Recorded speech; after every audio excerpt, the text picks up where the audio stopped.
What's up, everybody? It's I'ma Let You Finish, podcast number 173 on the Pantheon Podcast Network. It's your host, Court and Amy. It is... You sound a little hoarse. Me? Yeah. Oh, this is my sexy voice. And okay. And is that what you're going with? That's what I'm going with. And a little award show happened last night, and we figured, hey...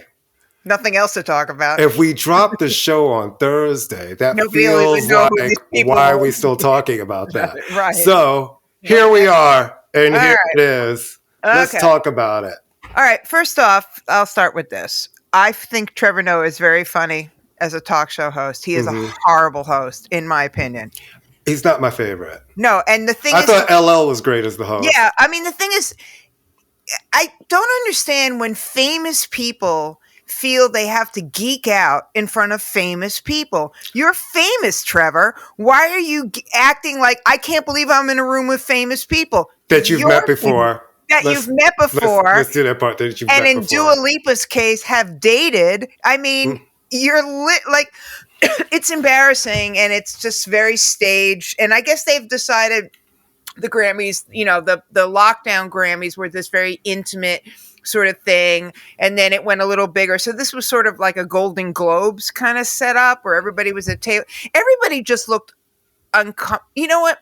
I don't know this because, you know, I don't think famous people, believe it or not, want to be on camera all the time. They don't. Fun fact, working with them, they don't. Right. So, I mean, Taylor Swift had a fan up so that people couldn't read her lips when she was talking. Mm-hmm. It's this constant sense of like, oh my God, they're trying to get my reaction. Well, it's 3 hours of knowing. It's one thing when you were sitting like in the auditorium, but that style, it's almost like they've got overhead cameras. It's like 3 hours of knowing you just can't slip up because you're constantly on camera. And it's just kind of... So it adds this sort of like... Wait, and mix it with the seat fillers, right? So it's... Yeah. Before you would at least see a bunch of musicians, music people. Now you can see it's like random people at the table next to Meryl Streep. And you're like, that doesn't make sense fundamentally. Yeah, no. So it's just from that standpoint, he's just a little too eager and puppy doggy. And the jokes weren't funny. Not to me. And he's a comedian. That's what I don't understand. Why aren't these guys just writing? Is he incapable? He's a comedian. He's very funny. I don't get it. I thought the show was great when LL hosted because he's a music person. Yeah.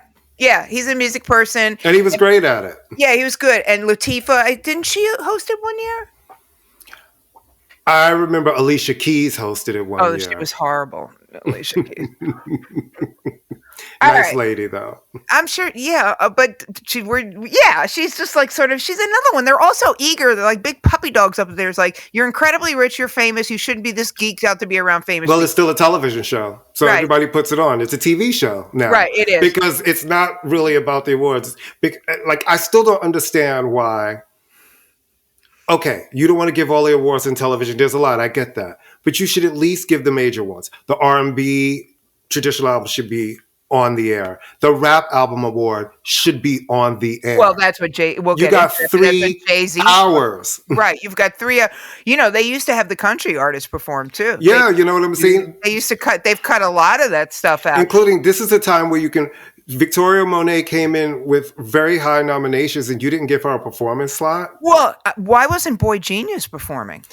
All of the things that don't make sense. And also, considering how huge Latin music is now, considering that you have artists, Karol G is like #1 for years, Bad Bunny, why aren't these people performing? I mean, it's crazy to me that they relegate it. All right, so starting with that, the show opens up with Dua Lipa.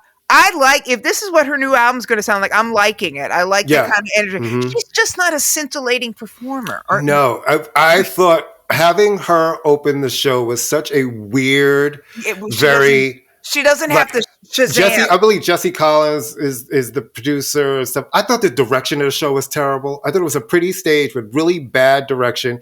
The camera work I thought was horrible. And I thought the way the performances were shot did not do a lot of the artists any good. No, I mean, at one point, you can't even see her. She's blocked by everybody was like these shots of like you're coming around to the side of them. It's like you're trying to be arty or something. And arty without the lighting and without the technique to make it arty. The girl is like dancing in this very intricate thing, and this was she was lost. Listen, she was overwhelmed by it. Love her. She's great.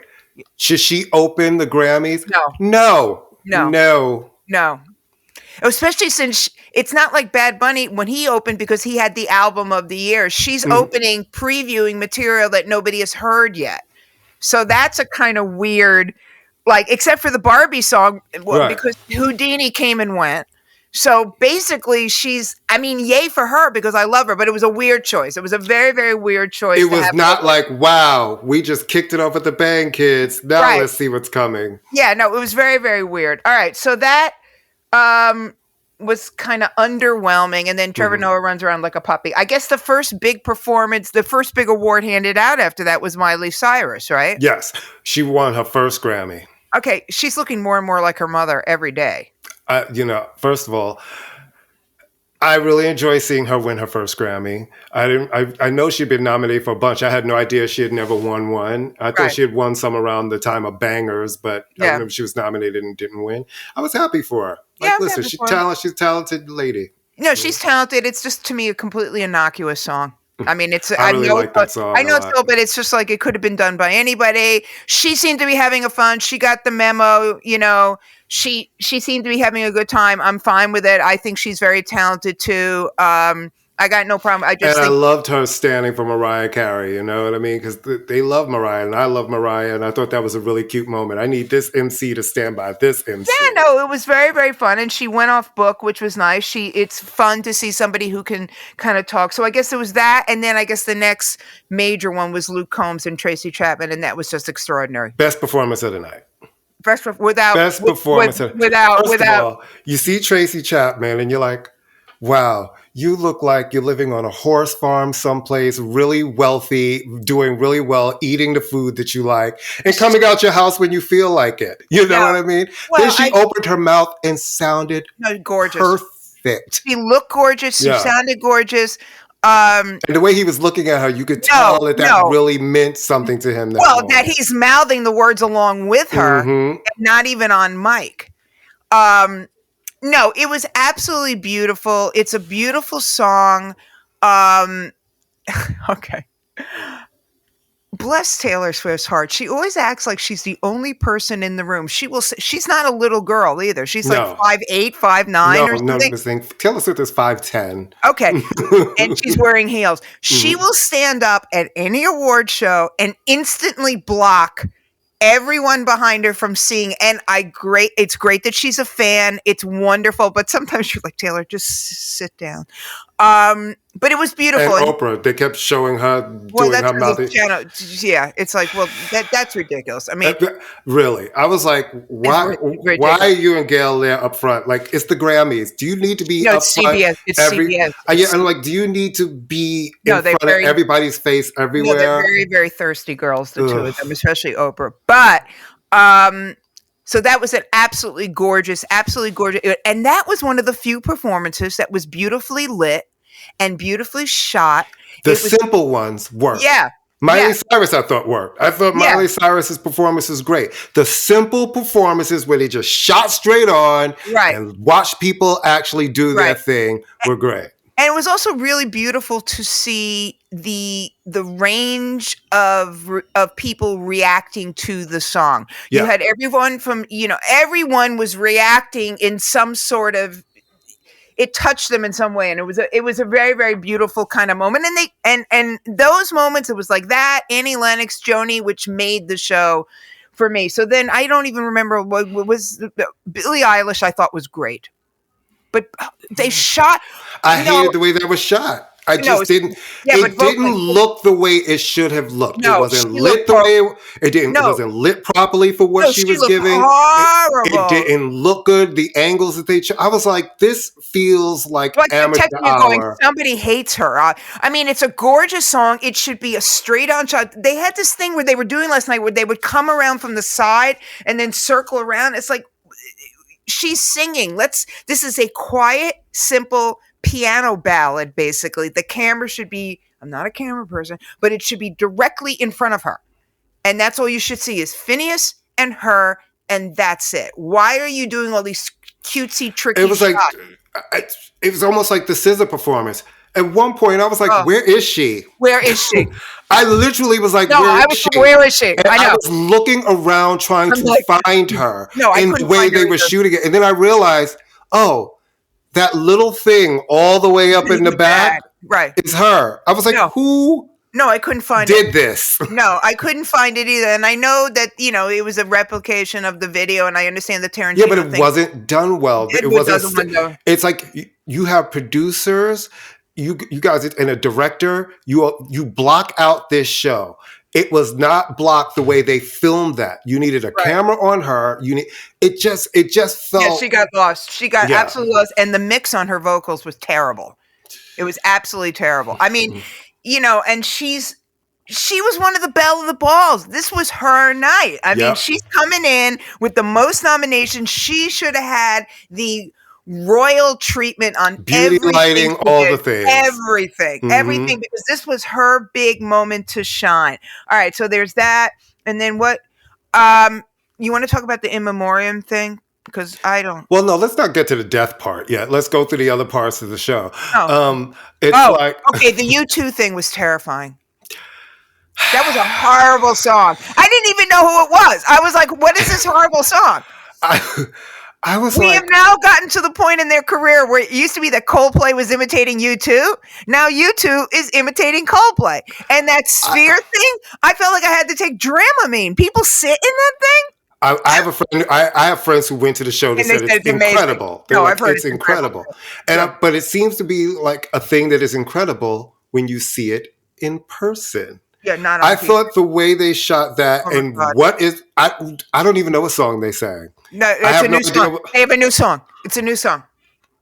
I was like, okay, what's happening? Right.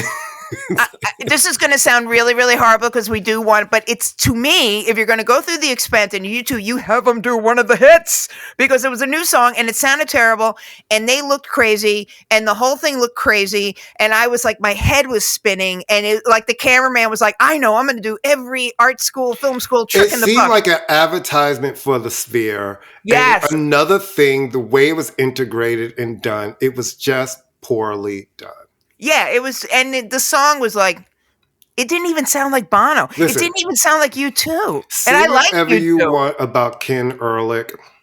And I know people felt like the Grammys needed a change. And I get that. Change is inevitable in the industry. But Ken Ehrlich knew how to shoot music performances, how to block them, light them, and shoot them. Last night's show, I think, had a pretty stage that they did a really shitty job on shooting the performances. Yeah, that first year after the pandemic was good, and it's been sort of like meh ever since. And because that worked and the ratings went up, they've hitched their wagon to that. I mean, like, just do that over again and over again and over again. But there was this was just like chaotic. I mean, it was just like I said, when you can't find the performer. Because this is a little woman, and she was completely drowned in this. All right, who up next? I don't even remember. Who else performed? I don't even remember. Well, there was the Fantasia Tina Turner tribute. Well, that was part of the memorial. Oh, yeah. Okay. Yeah, right. Yeah. This was so turned out by it. Okay, let's talk about the in memoriam, shall we? All right. Do we want to take a break for a sec? No. I told you, I'll take the break because it throws me off. I have to do the time. All right. So the in memoriam show was Stevie Wonder was doing, and it was quite beautiful because he talked about Tony Bennett not just as a performer but as a human being, and that was lovely. Right. And look, Stevie can do no wrong. Absolutely, we love Stevie. It's always great to see Stevie Wonder. We're always appreciative when the true legends and icons come out. Yes, we're going to applaud. We love you. And it was very, very well done. Even though they did the little Natalie Cole thing, but it worked. We differ on this, but I thought the Annie Lennox thing was gorgeous. It was absolutely. It wasn't horrible. I love Wendy and Lisa. Gorgeous. I didn't love what she was doing with her vocal, and I tend to really love Annie, and I love Sinead. I've seen Sinead sing that song live, and she always sang it beautifully. But she's not Sinead. No, she's not. But then sing how you sing. I think she was gorgeous. I thought it was absolutely meaningful and beautiful, and it cut to the heart of what that song is. And I applaud her for bringing up Gaza, and Yeah. I applaud, and her Well, artistry. she's an activist. She's No, always going to be she's old school artist too, to take that moment and really, she's not thinking no, about my brand. She's thinking, no. I have something to say. I mean, was it vocally on pitch the whole? No, it was just it was emotional. It was real emotion. It was a woman, looking her age, playing with two of the most two women, Wendy and Lisa, who to me deserve all the statues in the world, because I think, and it was just understated and beautiful. And Yeah, here, it wasn't terrible. It wasn't my favorite. Just wasn't terrible. I didn't get that feeling out of it. I wish I did. I wish I did, but I loved it. didn't. It was so emotional and beautiful. And all right. Lenny Kravitz just annoys the crap out of me. I'm just going to say that. I'm sorry. He annoys the crap out of me. Mm-hmm. He just, I think he dresses crazy. I think everything about him is crazy. He's a rock star, so I don't mind that part. I find him annoying. All right. The Clarence Avon thing was wonderful. Yes, tribute. But what the hell was that? It was the way that whole section was put together. It just felt like, am I high or something? This just seems so disjointed. This whole random. It was random. thing. It's just, we're going from one thing to the other. But you know what it was? It was a way of getting John Baptiste into the show, because they knew he wasn't going to win anything. But it just didn't. There was a connective tissue that did not really bind. Nothing. Well, first off, it was totally playing to the people in the audience, because the person at home is going to go, why is John, if they're talking about Clarence, why are they talking about, why is he playing a Bill Withers song? It was confusing, because it's an in memoriam thing, and you're playing the music of somebody else in tribute to someone who's a producer and a record company executive. So that alone was weird, to have people. I mean, you'd really have to be inside the beltway to go, oh yeah, Clarence Avon signed the SOS band. Absolutely, and all of the things. Right. I'm like, oh, Sounds of Blackness, right? He sound them. John Baptiste, what the? It was just like, oh my God, John Baptiste, this is not your show. Well, we go through every couple of years where we have that person who does the things. It used to be John Legend, but John Legend's been more producing and doing other stuff, so he's not been the call guy. Now it's John Baptiste. But it's just that he made it too much about himself. He was jumping around, and then they don't introduce Ann Nesby. She comes out. Right. Jimmy and Terry are like, were they even in the room? Were they in the same? What was that? It just was so all over the place, and I had no idea what was going on. The whole thing was crazy to me. It was just like. And then we got Fantasia, who I like Fantasia. I like Fantasia too. But here's the thing. Well, it was a chance for Oprah to plug Color Purple. That's why Oprah. Yeah, it's done, lady. Yeah, it's done. It's straight to video. It's on pay-per-view. The thing, and it already is. It's done. Tina Turner, Fantasia is the church girl, right? And we love that about her. Tina Turner was rock and roll to her core. Yep. I needed less church lady doing Tina Turner and rock and roll, because that Tina is rock.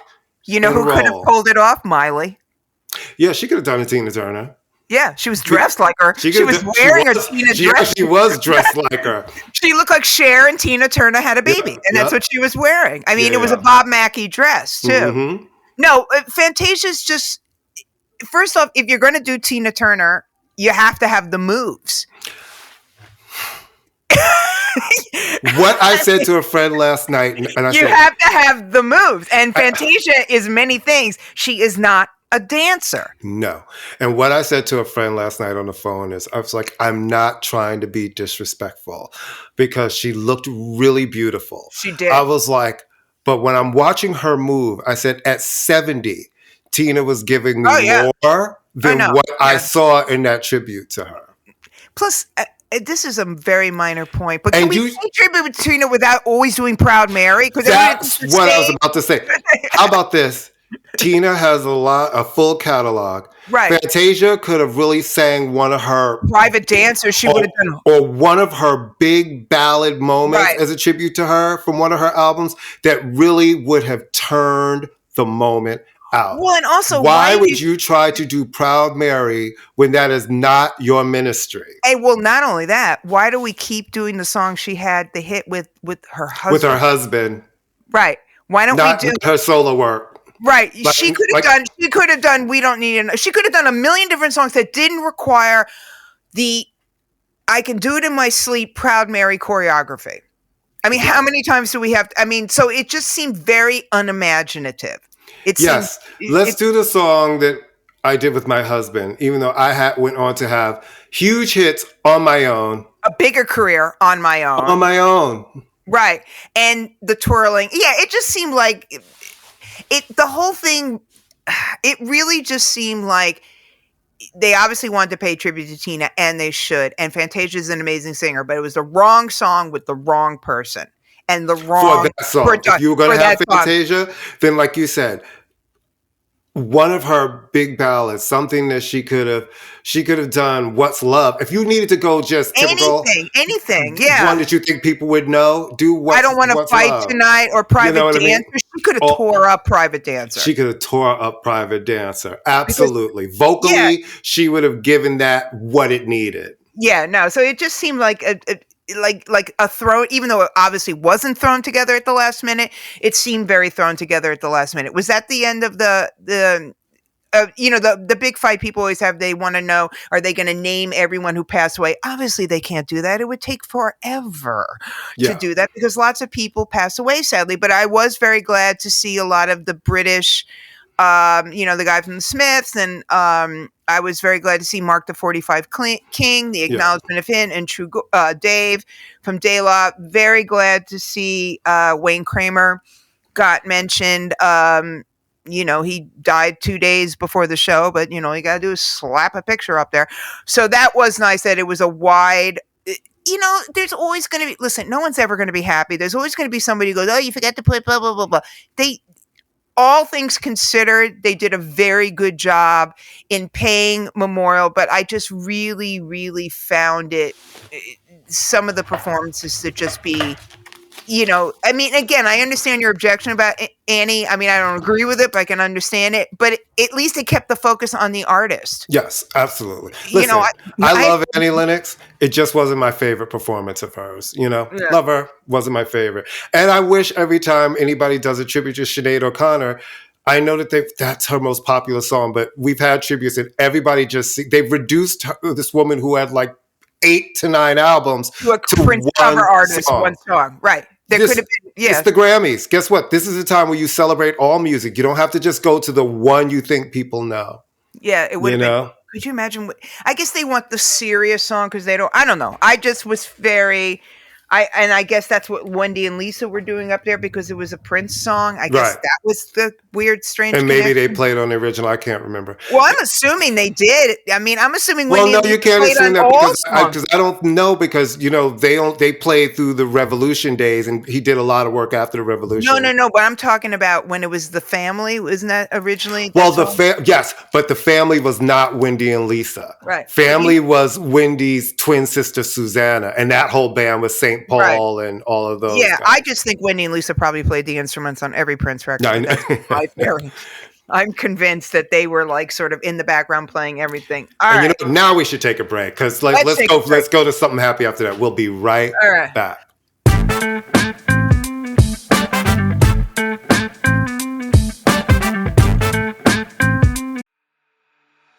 Hey, Pantheon listeners. Christian Swain here, taking a break from listening to a little Shout It Out Loudcast episode. Love Tom and Zeus talking all things Kiss. Of course, I was listening to them on my new Raycon wireless earbuds. They have quickly become my go-to earbuds because of the comfort. These soft tips are the best I've ever used. And at this price, plus a Pantheon discount, Raycon is really hitting on all marks. Sound quality is great too. I really love having these 3 EQ options because I like more bass in the music, but less in my podcast. 8 hours of playtime for the battery is great as well. Surround sound, noise isolating, and awareness mode are all included. These are great earbuds. Go to buyraycon.com/Pantheon today to get 20% off your Raycon order plus free shipping. That's right. You'll get 20% off and free shipping at buyraycon.com/Pantheon. buyraycon.com/Pantheon. Hey, Pantheon listeners, Christian Swain here. Another day, another podcast I'm working on. This time, it's Famous and Gravy with Amit and Michael. I want to let you know that I loved the Factor Meals package so much that I re-upped for myself, and then I sent a package to my in-laws. Like I was with my first shipment from Factor Meals, the in-laws were as excited to try one of the prepared restaurant quality meals. Well, they got the shipment to Protein Plus meal plan and were very impressed. See, being in their 80s, anything to make the meal prep easy is a plus for them. They heated the oven per instructions and minutes later were enjoying a very delicious, nutritious, and dietitian-approved meal. One big win for me. But what really floored them was the taste. Like I told you, it's surprising how good these meals taste. Restaurant quality indeed. And like my own shipment, it really was everything Factor Meals said it would be for some seniors. No prep, no mess meals. Factor Meals are 100% ready to heat and eat. Take it from me and my in-laws. Head to factormeals.com/Pantheon50 and use the code Pantheon50 to get 50% off. That's factormeals.com/Pantheon50 and use the code Pantheon50 to get 50% off. Thank you, Factor Meals. Hey folks, Stefan Shirazi and Renee Richardson here from the Metallica Report. And we are proud members of the Pantheon Podcast family, where the best of music and podcasts unite. We've got something pretty cool for you. We're giving away an exclusive Metallica merch package worth over $250. That's a whole lot of Scary Guys, Skulls, M72, and other sought-after Metallica swag. And we've made it easy for you to win. Follow and share the Metallica Report, and you're in the game. Go to pantheonpodcast.com/Metallica, enter your email, and hit that button to be entered to win. And just like that, you're eligible for our monthly exclusive Metallica merch package. And guess what, rockers? You can enter every month, so just do it. And while we love our global brothers and sisters, the lawyers won't let us ship outside the U.S.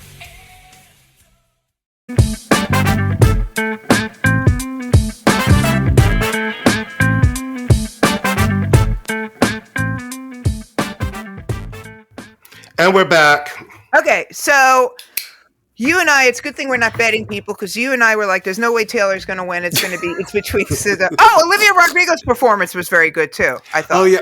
But you know what? A little unremarkable, because I forgot that she even performed. You see what I'm saying? The way that things were shot, the whole thing felt flat in a certain way. Well, you know what I mean? It just felt flat. Yeah. So much that I'm like, oh yeah, that did happen. Because there wasn't...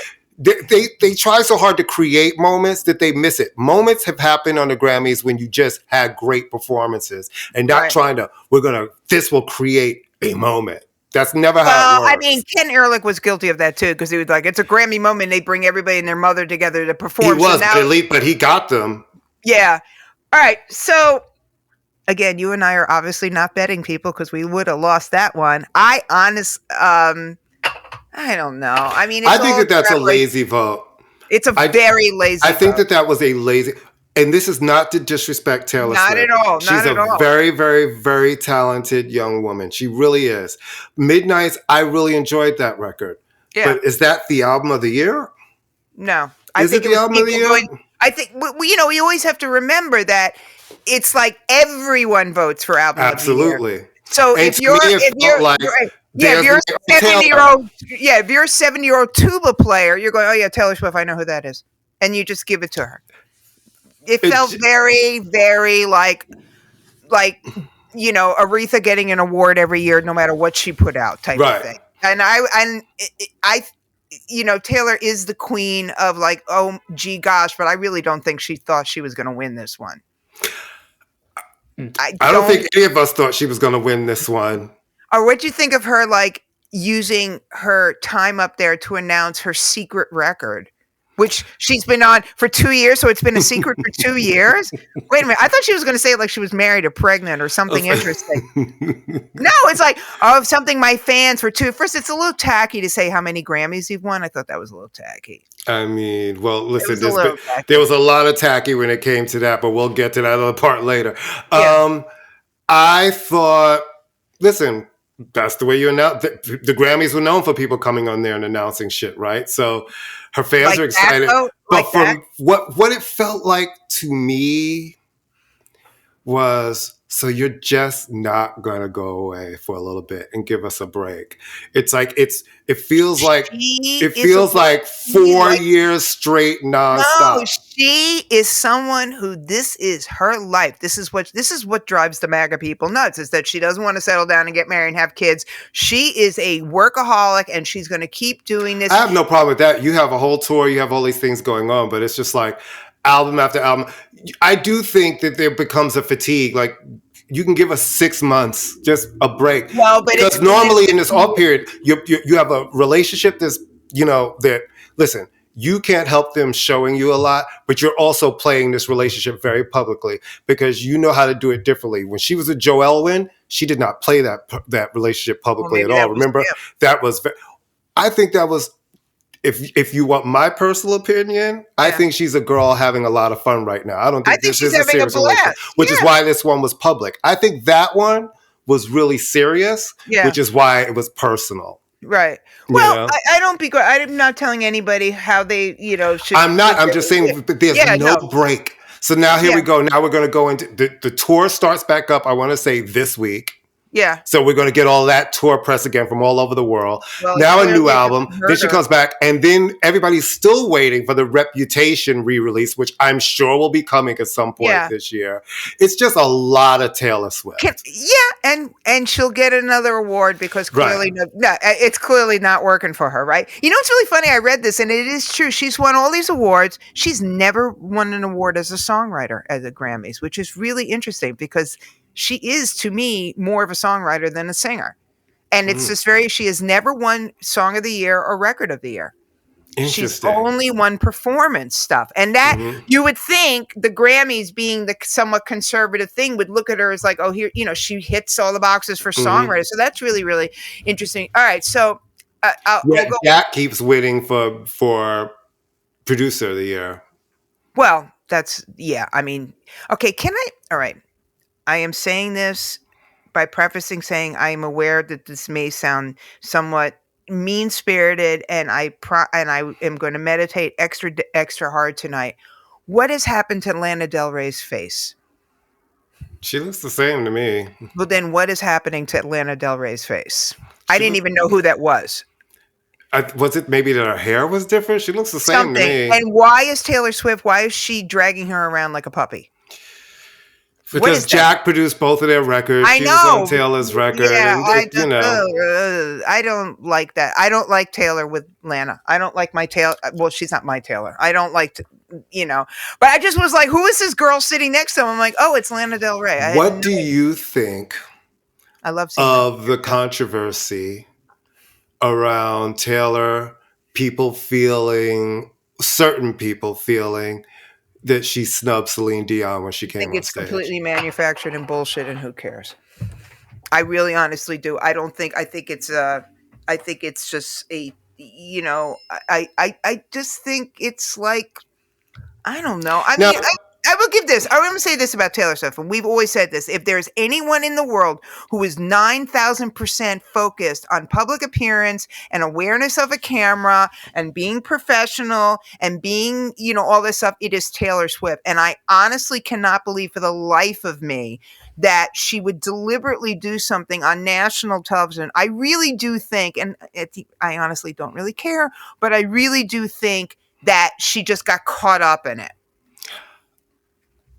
Listen, it was bad form, right? But I do, because you usually, when you go on stage, you look at the person and you like, oh my God, they hand you a Grammy. It was kind of like, you didn't even turn a head. Part of me believes, like you and I, that she did not expect to win this award. Yeah. Because why was all the money was on SZA. It really was. Between SZA and Boy Genius. Like, I don't think she...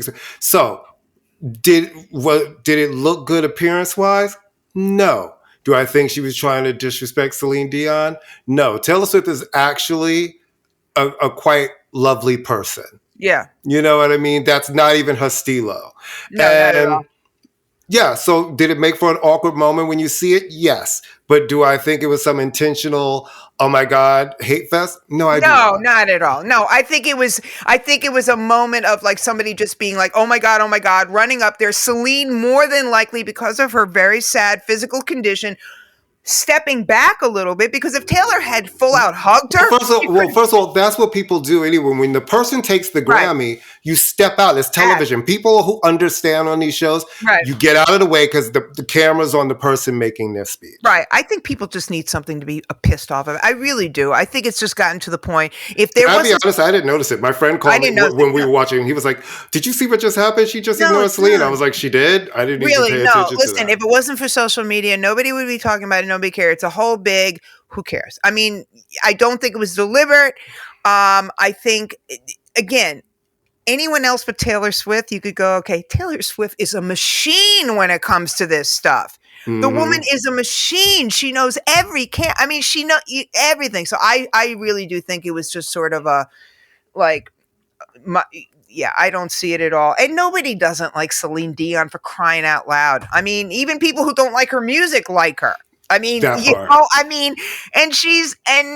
you know what? Taylor couldn't win for losing. If she did that if she had hugged her, then people would say, why are you hugging a woman who's got a neurological disease and she could crumple to the floor at any moment when you do, she couldn't. I just think people would. I thought Celine looked really pretty. I was very happy to see her. She looked good. Yeah. I'm glad. I mean, it's not a fun disease, that one. No. So I was glad to see her. And, so I think that was just like, manufactured bullshit. It was manufactured, and I really don't think. I really, honestly, I mean, I was asleep by the time, but I think the money was definitely on. I think it was between Olivia Rodrigo, SZA, and Boy Genius to win, and I really, honestly think that I thought SZA was going to win. Me too. Which brings me to when Jay-Z got on stage to accept his Dr. Dre award. Great. Can we talk about the fact that we are giving out a humanitarian award to a man who beats up women? Come on, seriously. It's like someone said it's like giving up a Roman Polanski award, for the young actress for the young actress of the ingenue award for the best actress under the age of 15. It's kind of like, why are we giving? It's awful. I'm sorry. We know why, because Dr. Dre has got money and he'll be there. And it's just offensive. The Grammys, it's like, they're making progress in terms of women, though I really could live a lifetime without seeing one more. It's the woman's year, because and you just read what Phoebe Bridgers said. No. She said she went backstage and she said that Neil Portnoy could burn in hell and burn in his own piss in hell or something like that. So it was, but it's just like, Dr. Dre is not anyone who, and also, what has he done humanitarian-wise, Dr. Dre? What has he done? Seriously. I'm sure he gives money to foundations, whatever. I'll give Jay credit for this. He actually does do something. He does. He does do something. He does a lot of stuff. I thought Jay's speech was great. I don't know why everybody's having a shit fit over it. I thought he said exactly what needed to be said.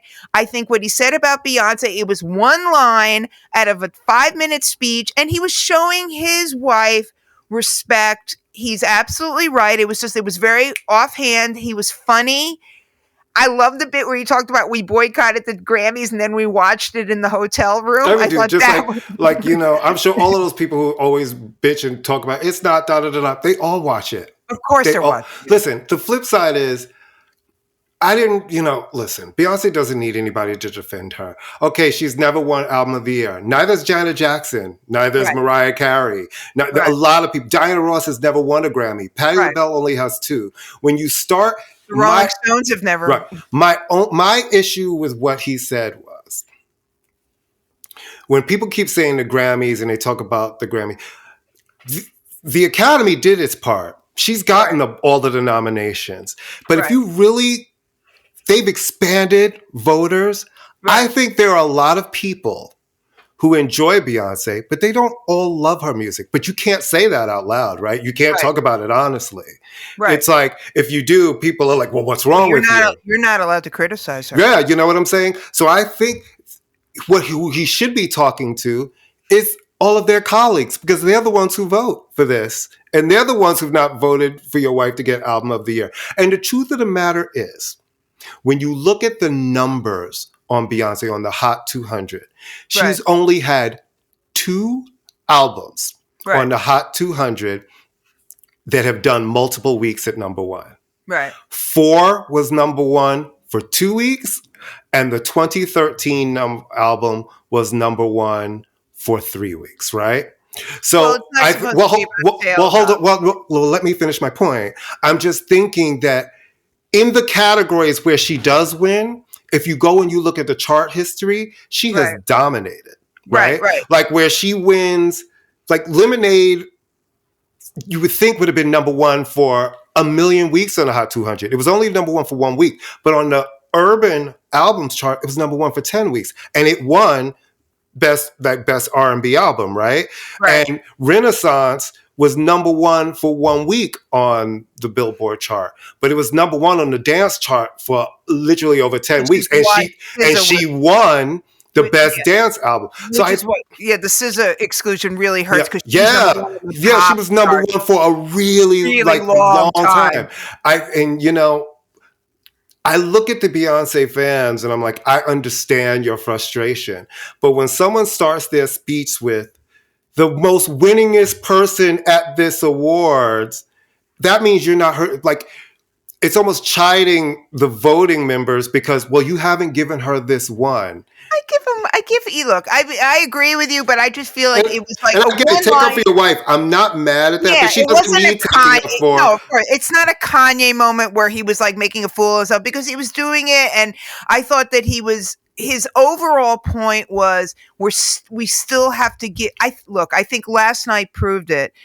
And you can't look, it's all subjective, as he says, and we know it. But last night sort of proved the point when you have a woman coming in with 9 nominations and she gets cut out of most of the A-list SZA. That was she won best R&B album. Right, but that is we all know though. We need to stop thinking about best R&B albums not as good as album of the year. You know what I mean? That's artists doing that to themselves.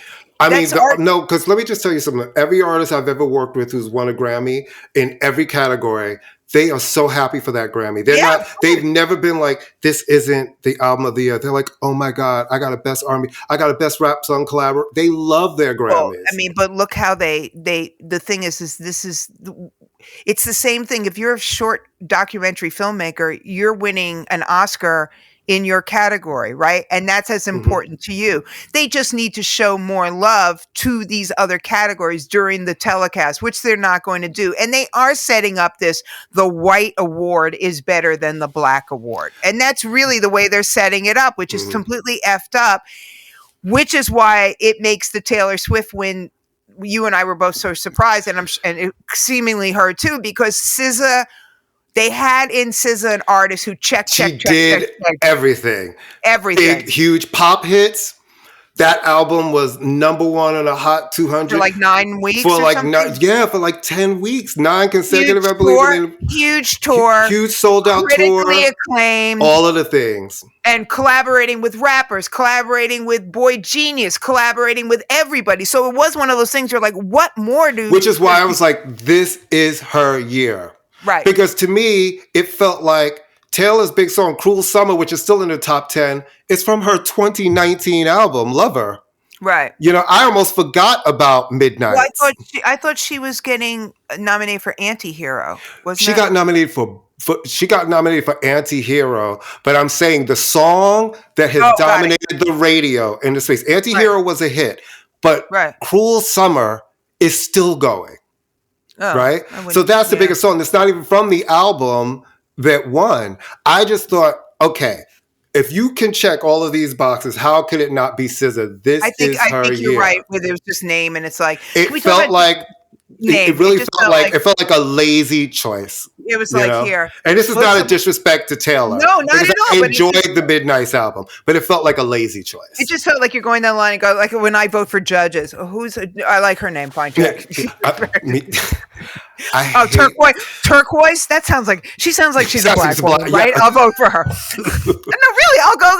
I've done that with the. That sounds like a gay Hispanic guy. Yeah, I'll vote for him. It's horrible. I've done that with the It's judges. horrible. No, I have no idea what it is. I go Democrat. Okay, yeah, I'll vote for him. Oh, I'll tell you where we were right. At least I know I was right with the song of the record of the year. I told you that I thought song of the year would go to Billie Eilish and record of the year would go to Miley because that record was so I big. thought that. Let's talk about Joni. Oh my God.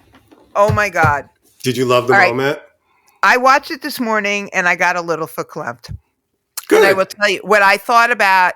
I mean, Joni Mitchell's been a part of all of our lives. It's definitely a part of my. It's not my favorite song of hers by any stretch of the imagination. That said, that song, it had that feel of Peggy Lee. Is that all there is? That she has sung this song at many stages of her life as a young, beautiful, ingenue, folky singer as she's gone along. And now at, what is she, like in her 80s? She's in her 80s, I believe. She's in her 80s after almost dying, after bringing her voice sounded fantastic. All things considered. Yeah. I'm getting a very kind of, it's that Marianne Faithfull, it's that kind of bringing yourself back from that. Even Brandy Carlisle. And your voice has, and what I appreciate. It's lived in. It's the voice that comes after like some traumatic thing that has happened. And smoking cigarettes your entire life. It was just very, you could tell the woman who she is now with that voice compared to. And that's what's amazing about that song, because that song is, when she sings it when she was 22, it was a song about looking forward to the future, and I'm so young and I'm so naive and I don't know anything about life. Now at 80, having almost died, having now, physically impaired and having to relearn how to do everything that makes her Joni Mitchell, it takes on a whole different meaning. It was so good that I didn't even mind Brandy Carlisle. Right. Because Brandy knew enough to kind of back off. And I thought the singers were beautiful. I thought the visual, they did, though, again, why did they start the shot behind her head and then twirl around? What is that? It's like, what is that? Directed this show? What is that? It's like Joni Mitchell, straight shot. I hated the way they shot this show. Oh my God. Hated it. But I thought it was beautiful. And again, seeing the reactions of people, seeing Meryl Streep was practically crying. And Jay-Z, the real artists in the room understood what they were seeing. And anybody, you said you had some friend who was bitching and moaning about it, then they don't know nothing. I'm sorry, for crying out loud. This is Joni freaking Mitchell, man. Okay? Joni Mitchell, who changed the world. I mean, come on. And the woman almost died. Come on. I mean, to even complain about it. And she sounded good, though. She was hitting those notes. I mean, her voice has dropped, obviously, because she's older and she's a chain smoker. Her voice has dropped. But I thought it was really beautiful, and it was simple, even without the horrible camera work. And that was her first time performing at the Grammys, which I thought was kind of amazing, but that's not surprising. Who else performed? I'm totally blanking. Who else? Can I just say this? The performances were so much better on the pre-show. I love the performances that I saw that I watched on the pre-show. Those were great. They were really. It was much better than what I saw in the original show. And congratulations to Kylie Minogue, 20 years later, winning her second Grammy for Best Pop Dance Single for Padam Padam. Another thing, like, why couldn't we see that on the show? There's so much. Why couldn't we see Killer Mike, who won Best Rap Album and 2 other rap Grammy, Best Rap Song, and I think Rap Song Collaboration for that song that he has with Andre 3000 and a couple of people, which means Andre won a couple of Grammys last night. And then he got arrested. Yeah, what was that about? He got into a fight or something like that? Well, it was non-Grammy related. It was not. It had nothing to do with like Grammy. It was supposedly what they're reporting is we still don't have a full accounting. Something about a security guard and there's an accusation of maybe something physical with a security guard, then a citizen's arrest or something. Madness. And I'm like, Yeah, but he was released. I mean, it's not like he was released, but the image that we have of him in the Grammys, after, if you did not watch the pre-show, is being hauled out in handcuffs. That, you know, and for a black man, that's just a horrible sight to see, even on the night where you're celebrating a win. So it was something. It wasn't like something where he had overdue parking tickets and they came to go get him. It was something that happened right then and there. Yeah, but it's like, it's the Grammys. Like, why you're arresting an artist? Like, what happened? Maybe Drake called the cops on him. Okay, he's a jealous little. Can I just say one more thing? And then I love people, and Drake is one of them. And then people on the interwebs, whatever, like, oh, I didn't watch the Grammys. So it's like, all right, and I didn't run for president. Like, you think you're so cool because you didn't watch them? Like, or it's like people like, oh, I don't have a television set. Okay, and they're lying. You're an idiot. Lying. Well, they went online and watched all the things. Stop capping. Stop. It's like it doesn't make you a better person. It's supposed to be so austere, Amy. It's like, well, no, this doesn't do anything. So have you given your Grammys away that you have? No, you haven't. I bet you didn't. Well, no, and I'm talking about civilians too, because you know, Drake, I'm talking about everybody, because it's all full of shit. No one cares. If you didn't watch, then why are you even commenting on it? Right. I'll tell you. I'll make a list of all the things I don't watch. I don't watch the PGA tournament. Look how cool I am. You know, no, it's just so that people think I'm they're proud showing to say I've never watched any of the Kardashian shows, right? Oh, but you don't hear me. I don't read and say. I feel like they have a right to exist. It's their thing. It's not my thing. I don't bring it up because it's not my thing. When they were less crazy, it was a little less crazy in the beginning. Mm-hmm. Well, they were poorer. They were just like they were like regular rich people, right, in Calabasas, not wealthy people like they are now. When they all had their own, I'm sorry, they all had their own faces still.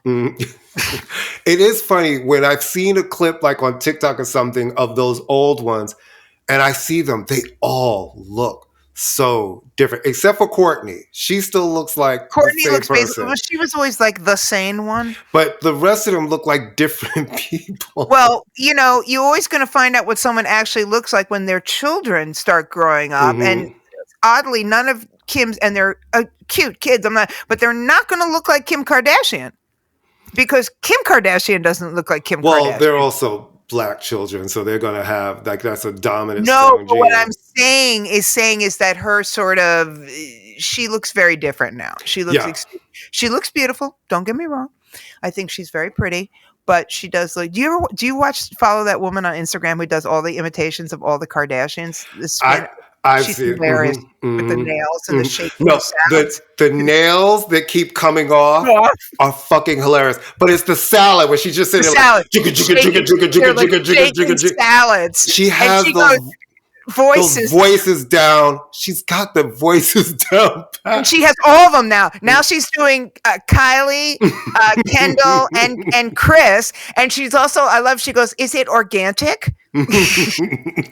No, it's really hilarious. I hate falling into those traps of that stuff, but it's really, really hilarious. So what else? What other awards? Whatever. I'm blanking on everything else. Was there any other like biggie award? How did a show with Taylor, and then there was like Lainey Wilson, who seems very nice, and I feel like they didn't do a good job of showcasing new music. They didn't give country enough. They didn't give the new artists enough. Well, the country was Luke Combs. That's what that was. It's a 3-hour show. But they do that one with everything. There's never like 100. And my thing is this. If you're only going to put a few awards in there, at least give the awards like show who wins. Best rap album is still not going to be on fucking television. Why was Travis Scott performing? Because he was nominated for best rap album, which wasn't on television. Right. Those award. He had nominations in categories that all happened. I watched them because I always watch that pre-show that started at 3:30 and it ends a little bit after 7, where all the other shit is really given out. It's just so weird that you have him up there performing, knowing we all know he hasn't won. So at that point, it is just a talent show.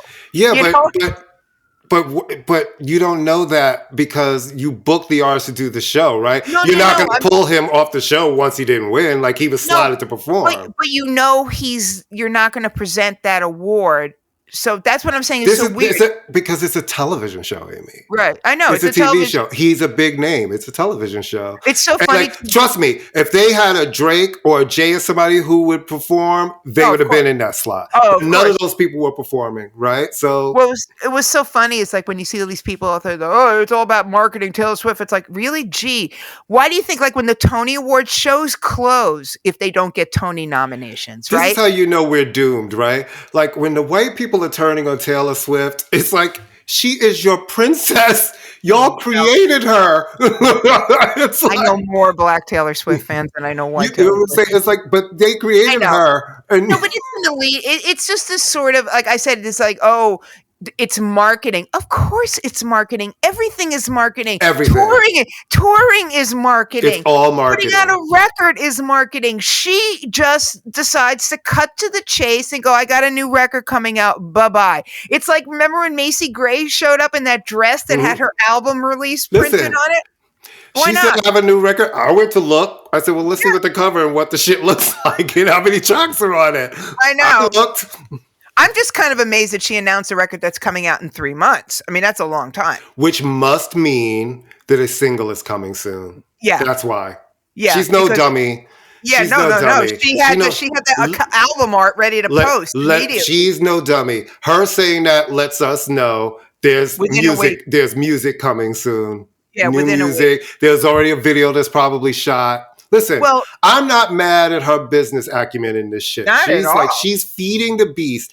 I'm just like, it's a little bit of overkill. Well, she's going to, like I said, as I've been saying, she's very busy running the deep state right now. That is true. And she's very busy brainwashing the entire NFL. That's true. And using her feminine wiles to be a psyops and to aid Ukraine and to get Joe Biden. So, she needs to do something to distract from the fact that she's trying to destroy the testosterone count of men in America because she's a lesbian cat lady who's faking being in love with a man who is filled with vaccines. So she has to distract from that. Oh, yeah, that makes sense. By putting out a song. Because she's not really Courtney, she's a deep fake. You know that. How many times have we had this conversation? I'm so sorry. Please forgive me. Right. She's AI. She's a human AI that's not human. Mm-hmm. And Travis is not a real person either. These are all deep fakes. Oh, Courtney, you're so smart. And I have to keep explaining to you this every week. Oh, it's the little thing. She has to put out the music just to keep us on edge when she takes over. And I actually thought last night, I swear to God, I actually thought when she goes, I have something to announce, that she was going to endorse Biden. I was sitting there like, what are you going to say? That I've been keeping for you for 2 I'm like, what are you going to say? For 2 years. And then I'm like, 2 years? He wasn't running 2 years ago. And then she's like, I have a new album. I'm like, okay. But 2 years, that's the part I don't get. 2 years? She's been holding on to this for 2 years? Yeah, I mean, she recorded unless an album she's saying 2023 now because it's 2024, maybe. I don't know. That just seemed weird. No, that doesn't seem that's some sort of weird math. Even I know that's not. Because this can't be an album that unless she started recording it 2 years ago. Because Midnights came out last year. Yeah, no, she's not that girl. She records and puts out. She records and puts out. I was very confused by the timeline. That's why I was like, oh my God, she's going to endorse Joe Biden. So this is my takeaway. Oh, takeaway! Yay! My takeaway is that makes me hungry. I'm thinking we need. Let's go back to a music host. This show's format is really tired. Yes. It needs better direction next year. Yes. It does. It just does. Yes. Well, yes. It also needs to be shortened. It doesn't need to be. It's bloated. The show is bloated. They don't need these little video packages. We have the artists there now. That was started during the pandemic when the people weren't showing up. We have them there. I don't need to hear the inner workings of Luke Combs' mind. No disrespect to Luke Combs. And that's the thing. They do. Yes, but when they do all of that, then you take away from the fact this is actually artist night. Then they get on stage. It's like, we need you to rush through your things. I'm like, yeah, because you stuffed all this other shit. So when people sometimes have a long list of people who have actually worked on these records and they want to acknowledge them, they don't have time because you need to get to the next pointless package. Was Billy Ray Cyrus there last night? They just No, kept cutting he to wasn't the there mother. last They night. kept cutting to the mother all the time. He wasn't there. Mm-mm. That was kind of. And you notice when she thanked her mom, she thanked her brothers and sisters and family. She didn't thank him. Well, I think that I would though, bless her heart, I think she's talented, but when she does the whole, I've worked all my life for this, I'm like, no, you haven't. Well, I will say this. She's been working since she was a little girl. You know what I mean? And she's been singing since she was a little girl. So I'll give her that. I think it took people, for all of the people who shit and we're like, oh, the Grammys don't mean anything, blah, blah, blah, blah, blah. There are some people who it means so much to. They really, that dream, they want that moment. They grew up watching that show. They're musicians. They practice speeches in the mirror, you know? Well, no, it's validation. And especially when you're coming, from a background of, the daughter of kind of a guy that was dismissed and then being a child star, Olivia Rodrigo saying the child star sort of thing. Who else did Mark Ronson win anything? No, Barbie won something. Barbie won a couple of things. So yeah, he won something. Listen, as Trevor Noah introduced him, one of the greatest producers of all time. Even Mark Ronson must have been going, no, man, no. I mean, even the Beatles won, their first award in 30 years for the music video. Listen, congratulations to Victoria Monet winning three Grammys, including Best New Artist, but more importantly, and Best R&B Album. But I love that she won for Best Engineered Album, and she actually is one of the engineers on her album. So to see that as a woman, as a Black woman, I think that was really strong and powerful. No, it's like really that cool. I am also behind the decks. I don't just write my songs and sing. I'm not stand and sing. I was in the trenches of this body of work, And SZA looked adorable. Yeah, she did. She just radiates like nice person, good person. And you can tell that meant something to her. She thanked the TDE people, which is interesting because she's totally gone with them. No, she's not. She's not with Top Dog anymore. Yes, she is. Yes, she is. She is? Kendrick Lamar is the one who left. Oh, she's still there. Yes, she is. She's absolutely still there. She looked great, and it was like, I love her running from backstage, and I had to change, and blah, blah, blah. No, I thought it was, like I said, I was very, very moved by the performances of the three women I noted. I have no problem with what Jay-Z said. He has a sense of humor. He's funny. He knows of which to speak. People complaining about him bringing Blue Ivy up there. Give me a freaking People break. have brought their kids on stage since the beginning of time. That's no big deal. Beginning of time. And she looked lovely. And Beyonce. She's grown. It's like, wow, look at how big you are now. Well, she was wearing 5-inch heels. I thought that too. I was like, holy crap, she's tough. But still, she's like, I used to see her running around the office. She was she's tiny a very little person. She's a sweet. Well, they grow these damn kids. These damn kids. They grow. But it starts to happen so fast, and next thing you look up, and I realized, damn, you're old, man, because all these kids are now teenagers and stuff. Like, I've watched kids grow up in my building. I'm like, you were a little kid, and now you've got facial hair, and one has a kid. I'm like, you were a kid. Well, how are you a father? It's crazy. They breed. They do all the things. Rabbits. All right. You want to wrap it up, my pal? Thanks, kids. We love you. You know the deal. Leave a review. Pass it on. Tell a friend. Follow us on Facebook at ImmaLetYouFinish, all one word. Follow us on Pantheon Podcasts. Go to the Pantheon Podcast has an app. Download the app. Listen to a million shows. We're on their main feed with a lot of other really amazing shows. And congratulations to Metallica, who won. And the Metallica Christian Report, which is a really great, if you love Metallica, it's a really great, all-encompassing show on the Pantheon Podcast Network that I really, really, really would advise you to check out. And we will see you next week. Toodles. Bye.